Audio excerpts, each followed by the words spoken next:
नमस्कार मंडळी, तुही रे माझा मितवा या मालिकेच्या पुढील भागामध्ये आज आपण पाहणार आहोत की एकीकडे अर्णव रमाकांतला आणि आकाशला घेऊन घरातून जे बाहेर निघतो ते थेट पहिला वकिलालाच भेटायला जातो. आता तिथं वकील त्या तिघांना सांगतात, हे बघा, जर तुम्ही ह्या शेअर्सचं ॲग्रीमेंट पाहिलं ना तर तुमचे शेअर्स हे गहाणच आहेत, पण ते सोडवण्यासाठी तुमच्याकडे फक्त 1 महिन्याचा वेळ बाकी आहे. रमाकांत हे ऐकून विचारात तर पडलेलाच आहे, पण त्याच्या डोक्यात नक्की काहीतरी शिस्त आहे हे आपल्याला पुढं बघायला भेटणार आहे. तिकडे घरी नम्रता आणि ईश्वरी बोलत उभ्या असतात. ईश्वरी नम्रताला म्हणते, अगं नमुताई, मला सध्या ना वेगळंच टेन्शन आलंय. आपण आत्ता जरी आईबाबांना तुमच्या लग्नाचं कळू दिलं नाही, पण मग त्यांना बाहेर कुठून समजलं तर काय होईल?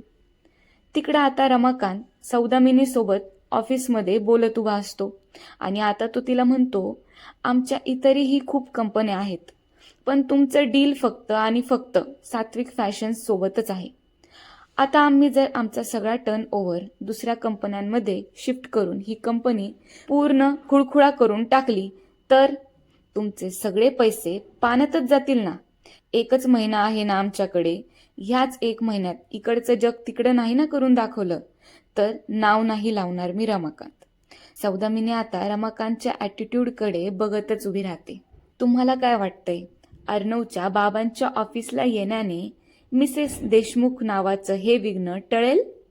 मला तर वाटतंय टळेल बाबा, पण ह्या सगळ्याचं श्रेय हे ईश्वरी आणि मामांनाच जातं. त्यांनी रमाकांतला घराबाहेर काढलं म्हणून, नाहीतर रमाकांत अजून पण देवदेव करत घरीच बसला असता.